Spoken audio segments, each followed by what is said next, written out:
This is a free download from the BBC. For more information, go to bbc.co.uk/podcasts.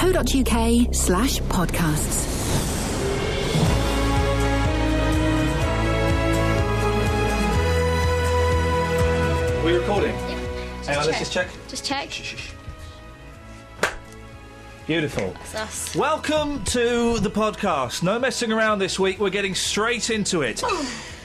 That's messing. You're messing around, and I've getting straight into it. I've strictly said no messing around. Don't.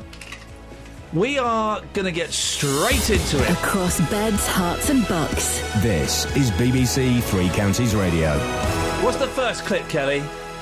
I was back. Yay, and this is the car crash that happened as a result of her coming back from some time away in Italy.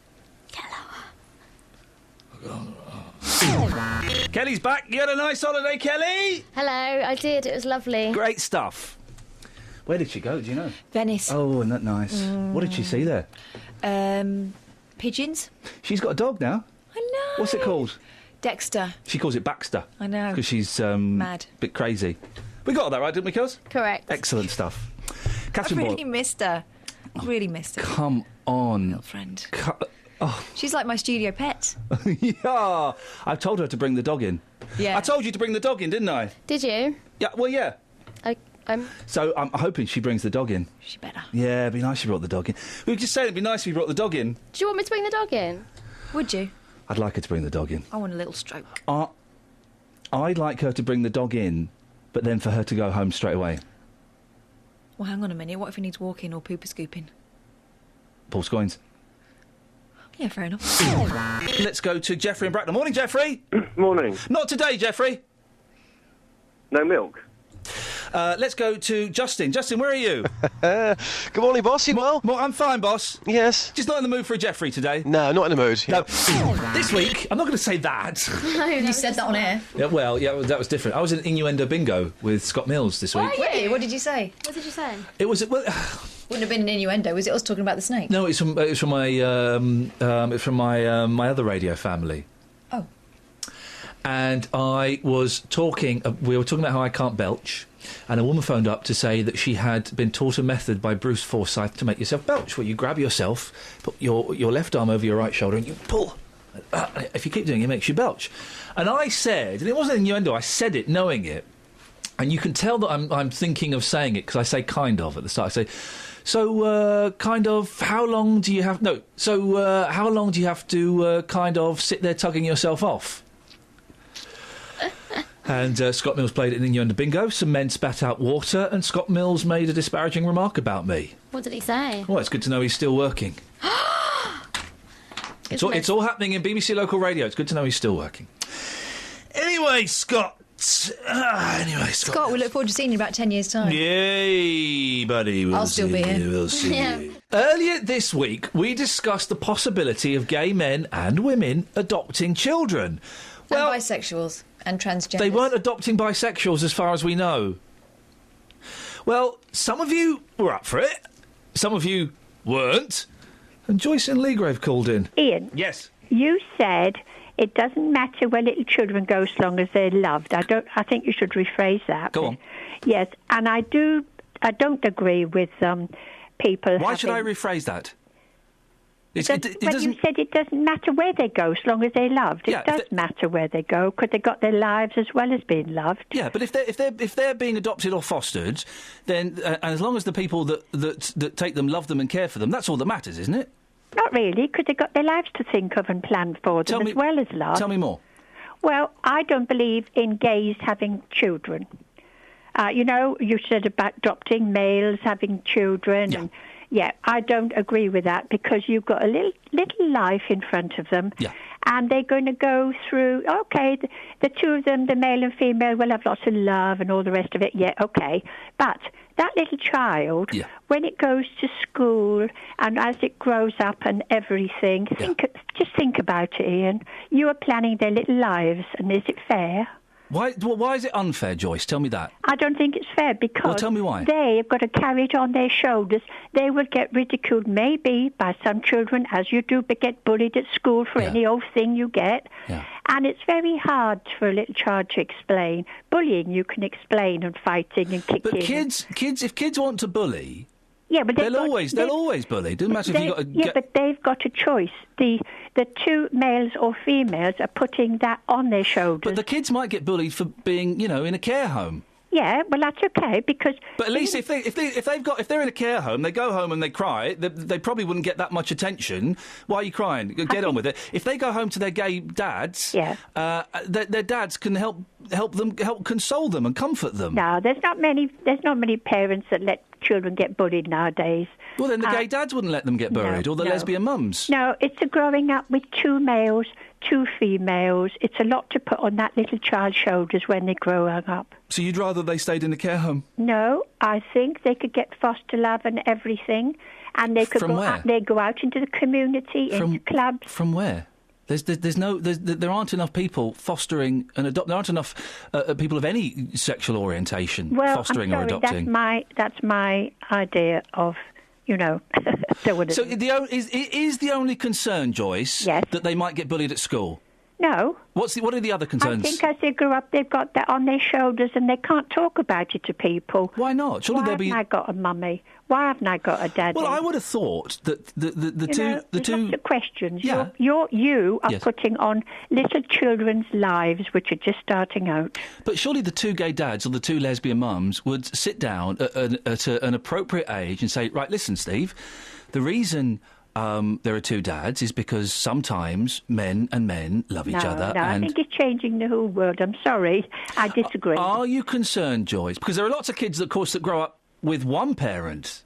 Yeah. Where's my daddy? Yeah. Where's my mummy? Yeah. Are you concerned, Joyce, that little Stevie may grow up to be a homosexual? Of course, because they can see the mum and dad doing it. Your little children do what you do. If you swear, you zip your mouth up because that child is going to say it, isn't he? They won't see them doing it. Oh, I'm sorry. No, but they won't. Let's be practical and logical here. Okay. When a child sees something doing, they will copy. You are right. Let's be practical and logical. Let's go down the logical route. No, I've got to go. I'm sorry. I'm going to get picked up. One question. Who are the parents of gay children? Sorry? Who are the parents of gay children? I don't understand the question. Who are the parents of gay children? Generally, what is the sexual orientation of people that become gay? It's straight, isn't it? It has to be for them to be born. So they've seen their parents enjoying a heterosexual relationship, and yet they've become gay. And the children have lost that. Huh? The children have lost it, haven't they, then? Because they're growing up loving a male and a female loving a female. So they've lost being able to perhaps have children on their own. Sorry. Bye. There we go. That's what I like, is a weak argument ended by someone putting the phone down.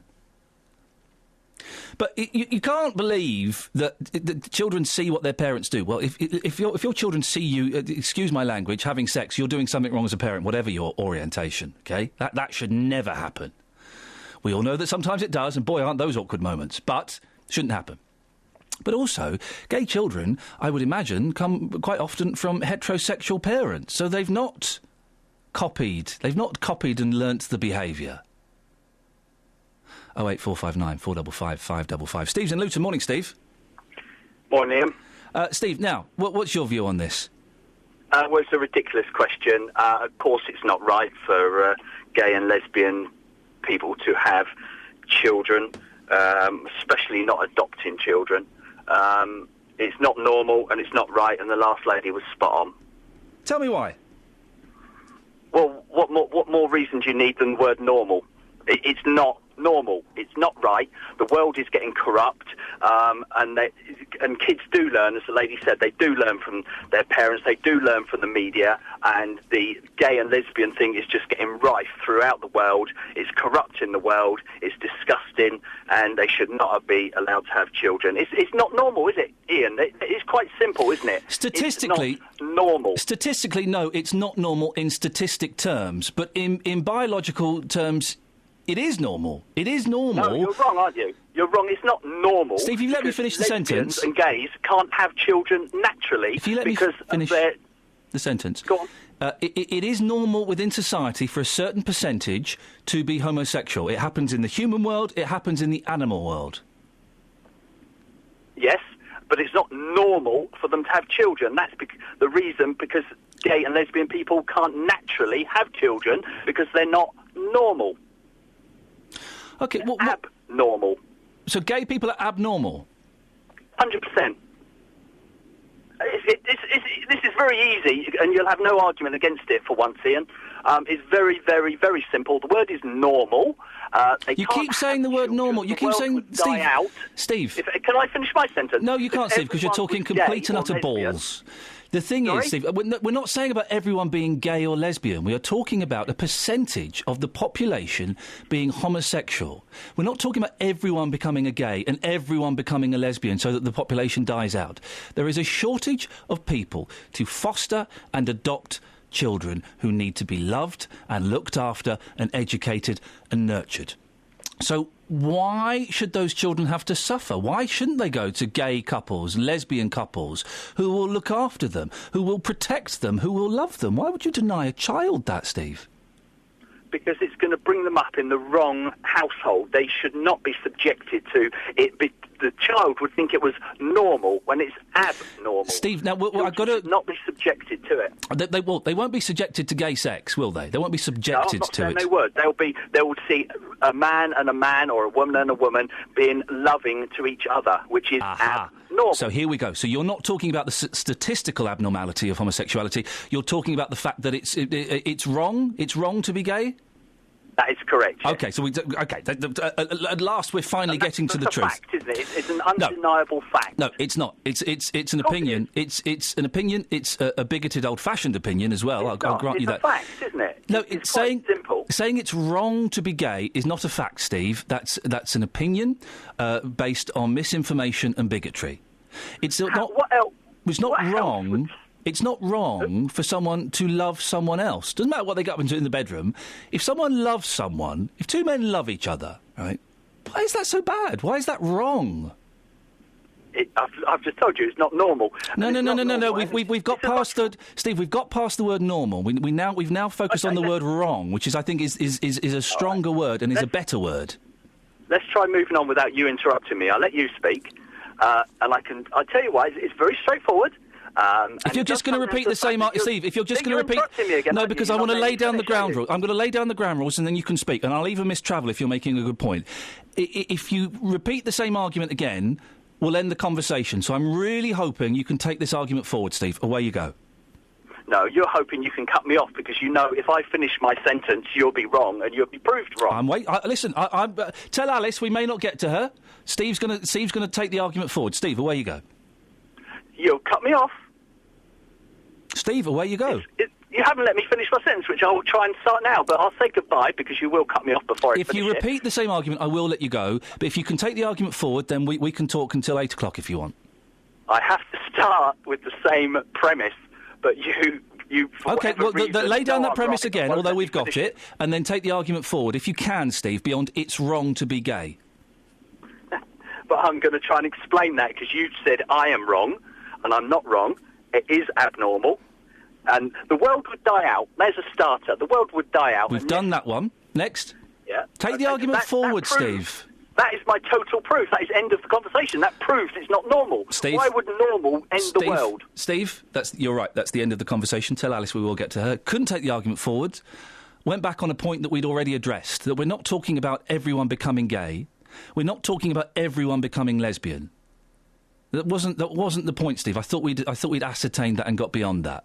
Nice try. Not as good as your try last week. Last week I gave you a 6 out of 10. This week I'm afraid it's only a 4 out of 10. Another person who thought it probably wasn't a very good idea, to put it mildly, was Priscilla. She's a teacher. I tell you what, use my one. Priscilla called in. She's a teacher, and she wasn't keen on homosexuality in the slightest. Why are you doing that funny thing with your head? What funny thing? The wobbly. Doing Paul McCartney. No. Oh, you know, the 60s, they were my idea. You know. Get to it. I've done it. Oh. Priscilla's in Luton. Morning, Priscilla. Morning. What would you like to say, Priscilla? Well, I overheard you just talking to Stephen. Yes. And I think it's wrong to have called him bigotry because he was talking facts. What facts was he talking, Priscilla? Well, I tell you what, as I teach in schools and I deal with these children, okay? You deal with what children? I teach children, so children from different backgrounds. Yeah. Okay? So the problem is not that the children are not loved or because they are being looked after by gay or lesbian. The fact is this: the children do not know the difference. They are, for example, you give a child letter to take home. You write the other children, Mr. and Mrs. Yeah. And you write to this child, well, dad number one, dad number two, fantastic. or mom number one, mom number two. It's a wonderful way around it. Well, tell me, you tell me how you're going to go around that. So is it wrong, Priscilla? Is it wrong to be gay? No, because that's what Steve was saying. Is it? Do you agree with him? It's wrong to be gay. It is wrong. Yes. To be gay. It is. And you're teaching children. Well, God help us.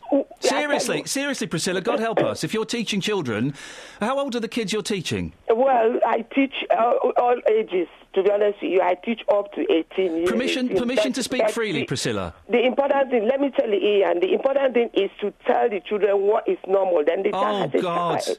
No, Priscilla, okay? you're a teacher. Oh, jeez.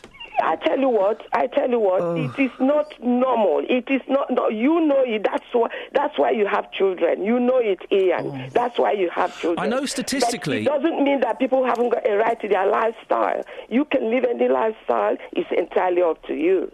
You see, if anybody chooses to live a way they like, I have no right to say why. Nobody. But it isn't normal from the fact. You said something about biological. You said, biologically, it's not more normal because no gay or lesbian will ever have a child. Priscilla, I know statistically it's not normal in as much as there is a significant number, higher percentage of people that are heterosexual than are homosexual. So you could argue statistically it's not normal. But being gay as a thing, of course it's normal. Of course it's normal and it's right and it's not wrong. Right. You tell me what is right with it. It's two people loving each other. That's it. It's two people not hating each other. It's two people not fighting. It's two people not killing each other. It's two people in love with each other. That's what's right with it. Well, don't heterosexuals love each other. Do they have to kill each other? I don't think anybody should kill each other. So do you agree that gay people can... Nobody has the right to kill Priscilla, another do you person. believe that gay people can love each other or not? Well, why not? What's wrong with that, baby? Let's all love each other. That's what it is. But I'm saying the lifestyle is not normal. Priscilla, Priscilla... But they can love each other. Do you teach in a school? Of course I do, yes. May God help us. If there are teachers, and I say that with the greatest of respect, but if there are teachers like you, then I'm actually really concerned. Well, okay, in that case, Ian, then you tell your child, that it's wrong for you and his mother. No, I won't tell my child that because it's not wrong. I will tell my child when he's old enough that if he chooses to fall in love with another man, good for him. I'm going to bring my child up in such a wonderful, loving environment. If he comes to me one day, all anxious, and in fact, I hope I bring him up in such an environment that he doesn't come to me anxious and nervous. He just comes to me one day and says, Dad, you know what? I'm gay. Brilliant. Give me a hug, son. Look after yourself. That's... Oh, my goodness, she's a teacher. Yvonne's in Hearts. Morning, Yvonne. Good morning. What would you like to say, Yvonne? I would like to say that I agree with Steve and the lady before him, and Priscilla. I do not agree with gays and lesbians at all, especially adopting children. There was a person who came into my family because they had a relationship with someone in my family. She was actually gay. And then she went off with the baby, with her gay lesbian partner, and they brought the baby up, and the baby is related to me in a way. Yeah. She's now 19, and when she was 11, she turned gay. So I really am against it, because if a man and a woman are sitting there kissing and cuddling, the child is going to do the same. I do agree with the lady before Steve, and It was Joyce. Priscilla. Joyce was before Was it Steve, Joyce? yeah. Joyce was, yeah. Yeah, I do believe. I really do agree. But where with do gay kids come from then? Kids that Well, grow up to gay what adults. happened- Where do what- they come from? Right. Well, what had happened with this woman? I can't say her name. I knew her when she was a baby. Right. And her cousin, who was 14, when she was 2, he raped her. Okay, right. Well, that's Yvonne, and that's And that turned her against men. well, okay. That's an horrific example. But you're not saying that all gay men and women were raped as children. No, Okay. I'm not. So where does your average gay man or woman come from? Because their parents are probably heterosexual. So where have they got it from? Do you think? Well, years ago it was rarely heard of. Because it was illegal. Probably, yeah, because it was illegal. It was illegal, and there was a lot of prejudice and violence against homosexuals. Yeah, but That's there why weren't as many as there are today. No, statistically there were. There were a similar percent. It's always a similar percentage of the population is gay. It's just because of the bigotry and the violence and the aggression. It was quite common in the 70s to go queer bashing. And what that was groups of gangs would go out and find a gay person and beat him up. So you can understand why they want to keep it, on the lowdown. Yeah, well, I think now it's just become a phase that people are going through. Oh, let's be lesbians, let's be gays. I think now because there are so many now that were never heard of years ago, But so where do the gay? Okay, so what makes someone gay? If you're saying it could be their parents, if a baby is brought up by 2 gay men, that baby will turn gay.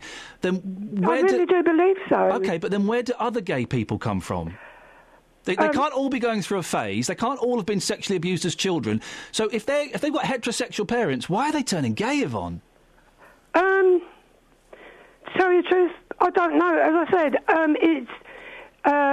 it's over the last couple of years, there's been more gays than lesbians been known about than what there was before. And isn't that wonderful that people? No, it isn't. It's a bad thing. That people. God, Let me get. No. God made Adam Don't say and it. Eve, Don't say it. Don't not say Adam it. and Steve. Don't say it. You said it.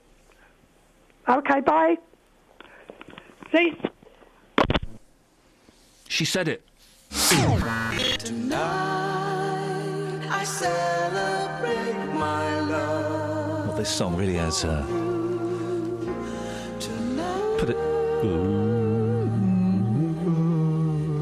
put a downer on the show. It has, hasn't it? Jeffrey's in Bracknell. Morning, Jeffrey. Morning, the man from Royal Farnham. Jeffrey? Yeah? Not today. It's talented Jonathan, the French pianist. You remember me, Ian. Brother, I listen. I don't get to see many French pianists, so it's always good to get you on the show. What can I do for you? Thanks. I just wanted to speak about. Well, I've got a daughter. She's 8 years old. Yes. Yep. I've got a TV in the living room, TV in our bedroom, and she's got a TV in her room. However, she's got a TV in her room. However, however, no. It may be acceptable in France, but not over here, monsieur. You haven't heard the rest of it. The only one that's actually plugged to the satellites, monsieur, is the one in the living room. So we watch things as a family. She's only got a DVD player in her bedroom. What I'm more concerned about is she has a tablet, and you know these online video streaming websites, like YouTube, websites like like Vimeo. that one, Yes. Well, there you go. Those are the ones I'm scared about. Now, I'm very, very strict with regards to what she's allowed to see, put the parental controls, make sure she logs in on her age, all these kind of things. But I'd be more worried about what you can find on the web than what you see on TV. Is she allowed the tablet in her bedroom on her own? She is, however, she logs in. However, she logs in as an 8-year-old or an 11-year-old, the minimum age. So while you're there, she does that. Who knows what she's doing, monsieur, when you're not there? Well, that's the thing. She can't access to it. She's not she's not tech savvy. But she's an 8-year-old child, Jonathan. She's better around computers than you and I will ever be. Oh, I doubt it very much. But anyways, yes. But monsieur, you know, you should not have a television dans la chambre. You shouldn't. And why do you and Mrs. Jonathan want a television dans la chambre?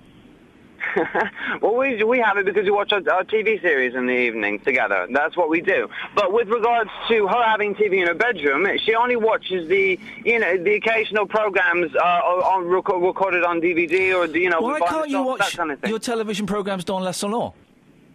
That's what we do. We only watch actual satellite TV in the living room as a family, and we do other stuff together. She does karate. She's fit. No, we don't have it when we eat. No, we don't do it when we eat. That's one thing that I'm against, really. Eating is a family time together. I mean, we play Monopoly together. We do loads of stuff. Sorry? Do you not watch TV dans le cochon d'Inde?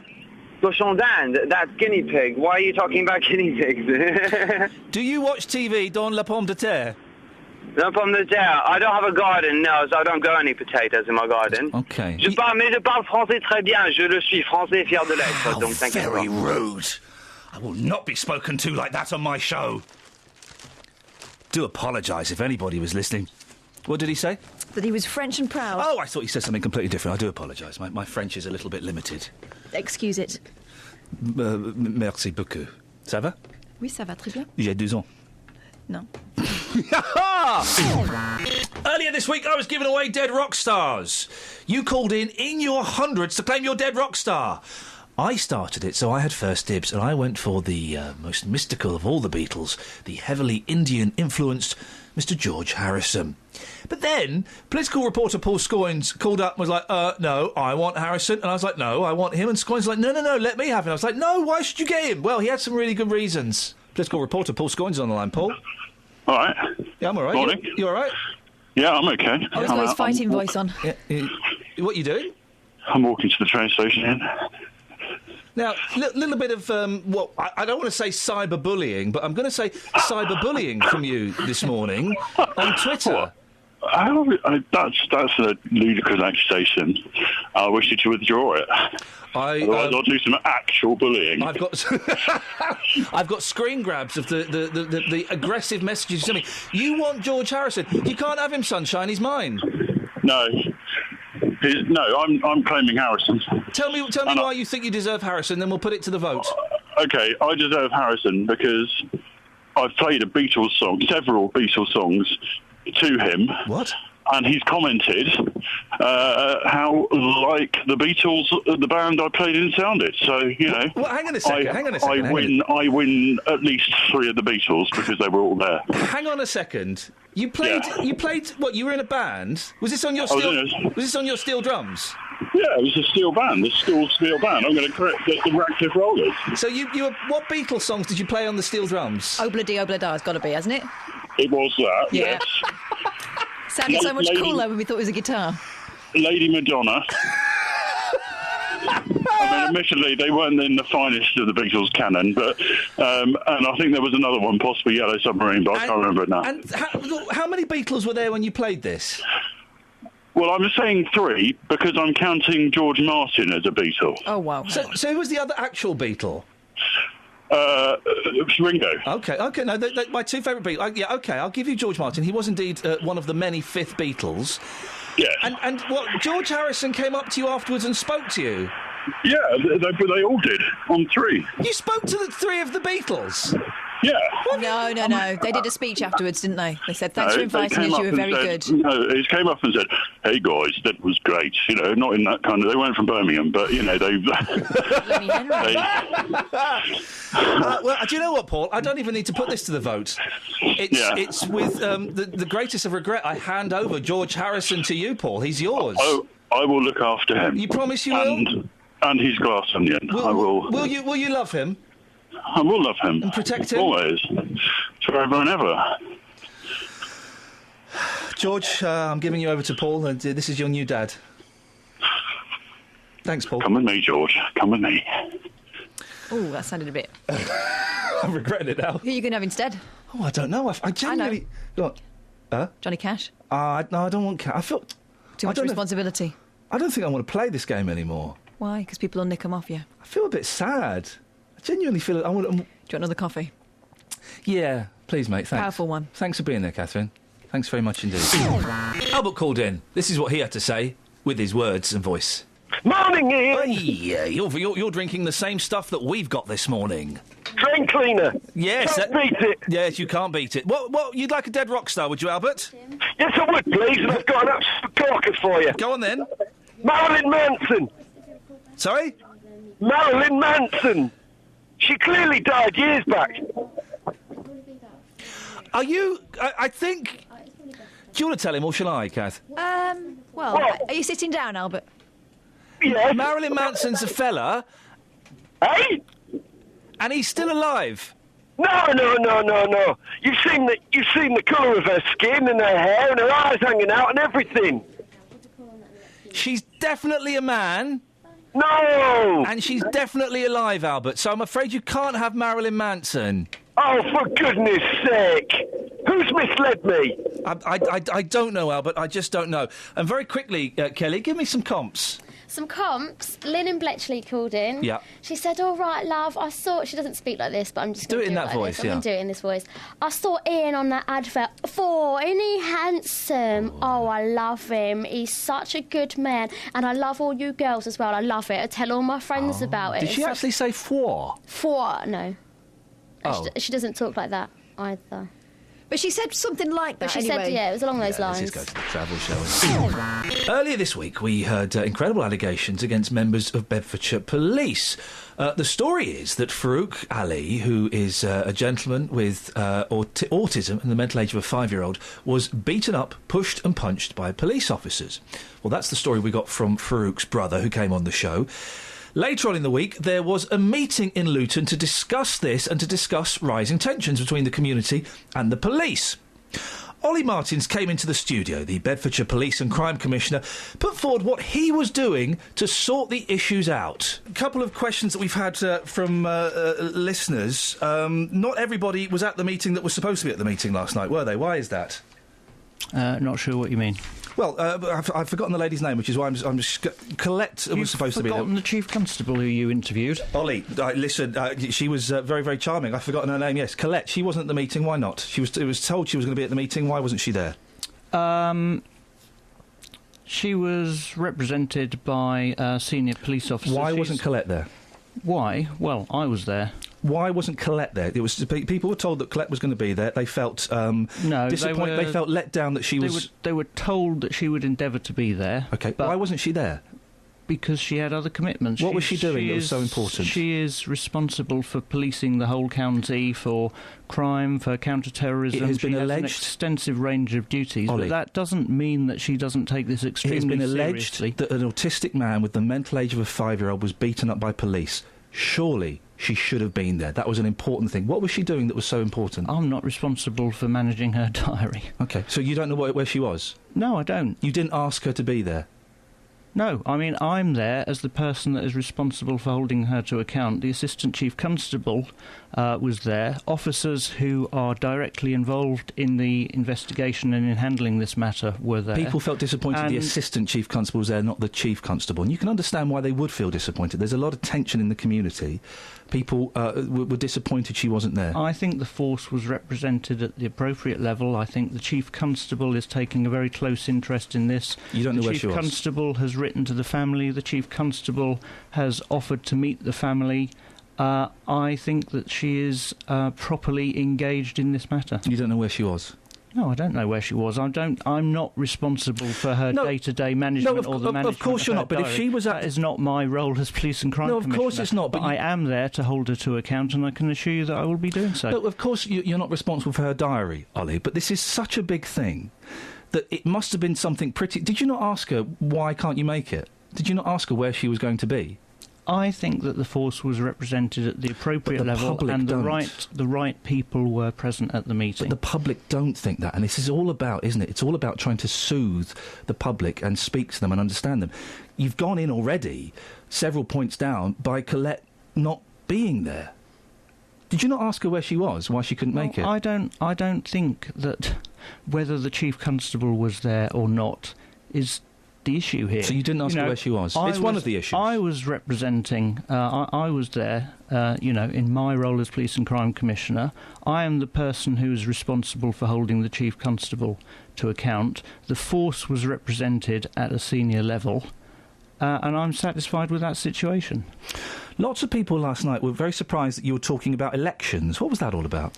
The point I was making is that I'm democratically accountable, and that is a significant change from the form of police governance that we've had in the past, and that now you have someone who is accountable, who can be sacked at an election if people are not happy. In 2.5 years' time? Indeed.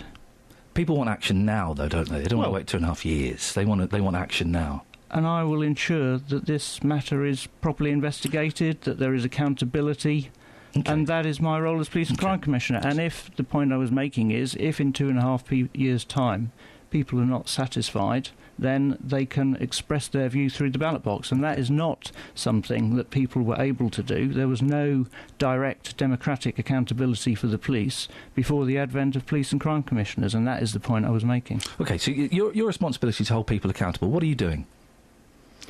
Well, I was at the meeting last night. But what are you doing practically? Well, I will be holding the Chief Constable to account. We've already had a number of conversations about this. I'm very keen to see the investigation proceed expeditiously to get to the bottom of what happened. And if the officers need to be held accountable, then they will be. If there are points that the organisation needs to learn about how it deals with vulnerable people, then I can assure you those points will be pursued, and that learning will take place. We are literally weeks away from the introduction of body-worn cameras. I mean, I think it's... That can be switched on at the choice of the police officers. They will be... The guidance will be that they should be switched on for encounters with the public. OK. That doesn't help Mr. Ali, though, does it? So how are you holding... It doesn't, but it's something that I think, I've been very keen to see this technology rolled out for, since I learnt about it about a year ago. And that's great for the future, and that's great that's coming in. How are you holding... Because I don't know how this works, so explain it to me as I'm an idiot, because I am around this. How are you holding the Chief Constable and the police to account? What have you done practically? What do you do? What do I do? I regularly meet the Chief Constable. About this incident specifically? I've had lengthy conversations with her. How soon this. After the incident did you speak to her?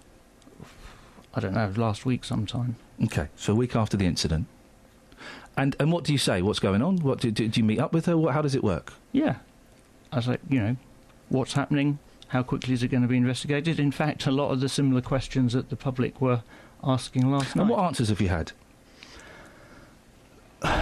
Well, similar, to what the public were told last night. And, for example, what's going on and how long will this take? Those are the two questions. So what are the answers you've had from Colette Paul? Well, I think that the fact that we have an investigation that is being conducted by the Professional Standards Department, but overseen by the IPCC, is actually, in a way, it's the best of both worlds, because it will ensure that the inquiry is likely to be concluded faster than your typical IPCC inquiry, and yet at the same time the public have the assurance that it is being looked at by people external from the force. So what's the timeline then? It'll be quicker than your normal IPCC inquiry. People won't know what that means. Well, I think it will, months rather than years. OK, so months. Hopefully not that many months. I mean, it's going to depend on what evidence emerges and, the statements that people give. It's the second kind of big incident in recent times for Luton Police. It doesn't look great, does it? It doesn't, but I think you've got to bear in mind that actually police officers spend quite a large amount of their time. Our response officers, on average, spend about 50% of their time dealing with incidents that relate to vulnerable people. It's a daily occurrence, whether it's a missing child, whether it's a safeguarding issue, whether it's someone with mental health problems who's threatening to harm themselves or other people. The fella just watching the bin men. Most of the time, most of the time those incidents pass without note, without becoming newsworthy. And I think it's important. That doesn't make it acceptable for allegations of police officers punching an autistic man, does it? Because they're good 99% of the time. It doesn't, but I think it's important context before we get carried away with the idea that that this is somehow normal and that this is how the police and that has never been suggested on this show. This is how the police interact with vulnerable people. And that's never been suggested. But if they're great 9 times out of 10, it still doesn't make the one time. Well, I think it's more than 9 times. I'm using that as an example. But we've had Leon Briggs. This is still, the point I was trying to make. We've had Leon Briggs recently, of course, the death of Leon Briggs. We've got Farouk Ali. All in a very kind of short space of time. It doesn't look good for Luton Police, does it, at all?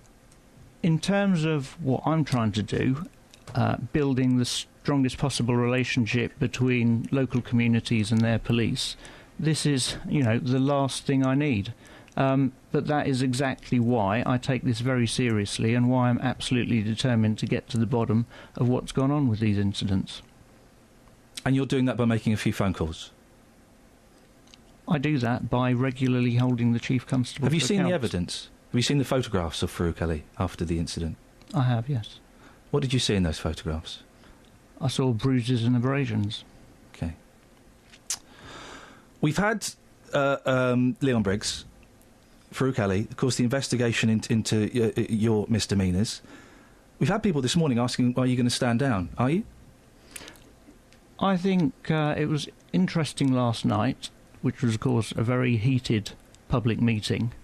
And, the issues in relation to me barely rated for a mention. So I think people recognise that I've been quite frank about my error. You're still being investigated? I am being investigated. I mean, ironically, I think at the end of that process, I'll probably come out in a better position because the matter has been so thoroughly investigated, and I'm still confident that I'll get a clean bill of health at the end of it. And I think that... For those who don't know, you're being investigated about telling secrets to someone that you shouldn't have told about Leon Briggs. There was a disclosure of information that shouldn't have been disclosed. Are you going to stand down? That's correct. I don't think that my standing down would help. I think I've got important work to do. I don't think quitting helps in these circumstances, and I don't think that is not what the public are focused on. I think people last night, they actually want to have confidence in their police, but they don't do that at the moment, and that it has been undermined by these recent events, and that's why I've got important work to do as the bridge between the public and their police, and I'm determined to do it, and I'm not a quitter. These have happened on your watch, these incidents, so it would appear that the work at the moment isn't working. There's certainly setbacks, but there is a lot of work that I'm doing with the chief. The death of someone in police custody, claims of an autistic man being beaten up by the police, you revealing things that you shouldn't have revealed to someone. They're more than setbacks, aren't they? They're all quite huge. There is going to be a lot of work to do to restore public confidence. There's no doubt about that. But it's absolutely what we've got to do. I've been on your programme countless times before talking about the financial challenges that the force faces, talking about the fact that police numbers are falling.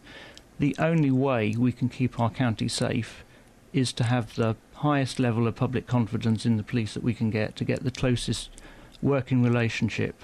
And the only people that will benefit if we don't succeed, are the criminals and extremists. But some people don't feel that the county is safe because of these incidents that have happened, because of Leon Briggs, because of Farouk Ali. Well, will more names be added to that list? As I've said, I think these incidents. Yes, there is no doubt about the severe impact that they have, but day in, day out, Bedfordshire police officers are dealing with vulnerable people, they're catching criminals, they're doing the work that people expect them to do, and most of the time, I think they do a very good job, and they take a great deal of, they put themselves...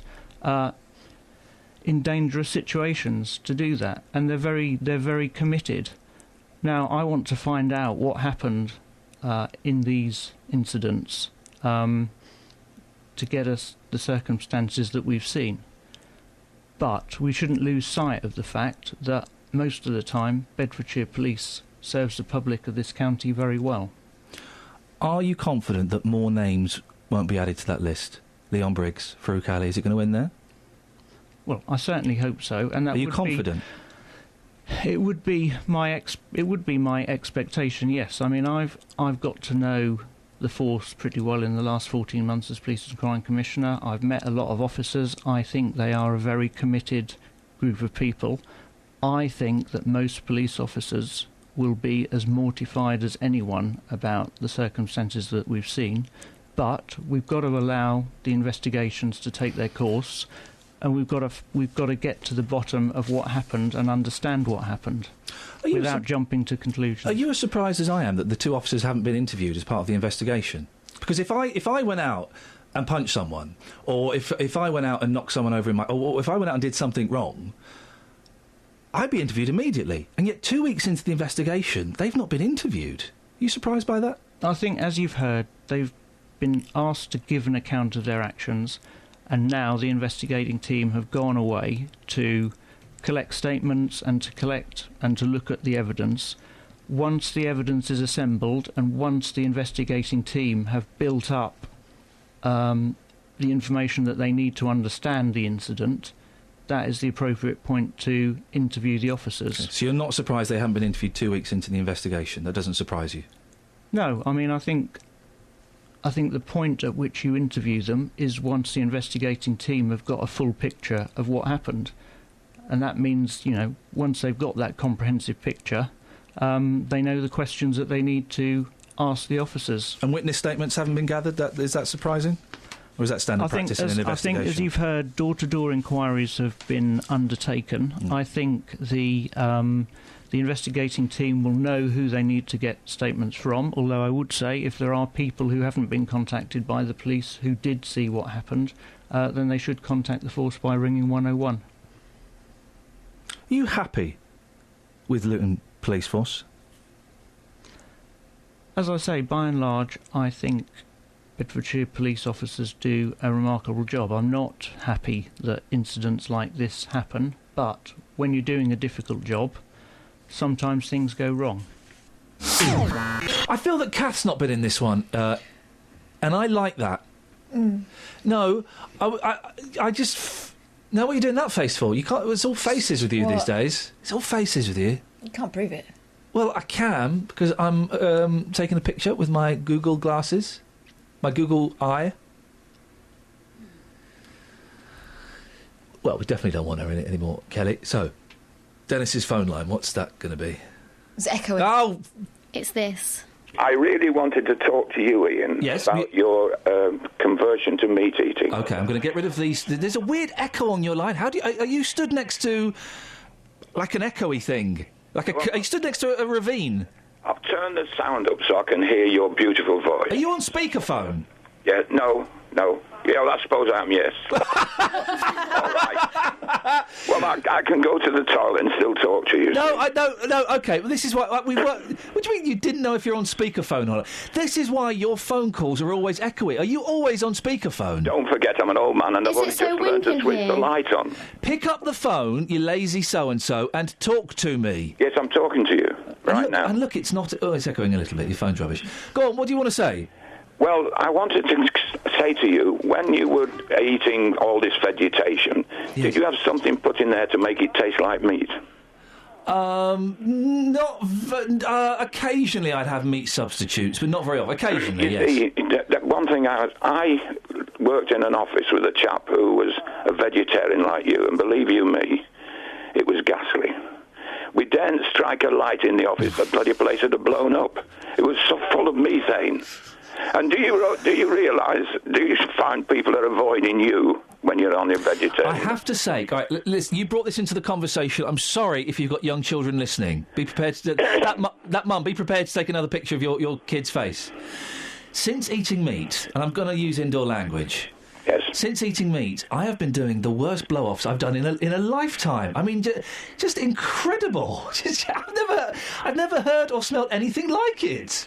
Well, I don't understand that because mine are sweet. I think we ought to abort this conversation now. You're right, Kath. Are you crying because that's the end of your producing career? It's true. It's very rarely you say something that puts her head in her hands. It's absolutely true. Honestly, my. I think you've already said it.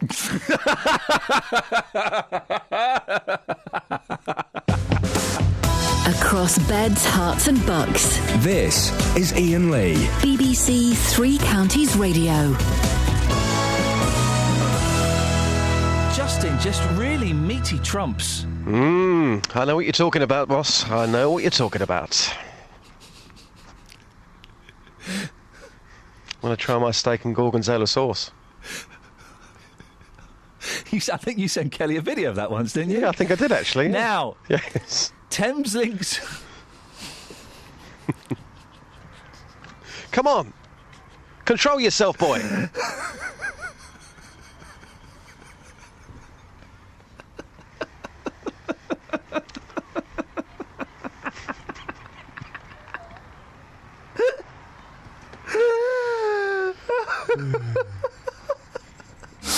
We've started a great campaign that I originally called Virgin on the Ridiculous. No, I called it that. Yeah, exactly. And then I thought it was a really bad idea, so you did call it that.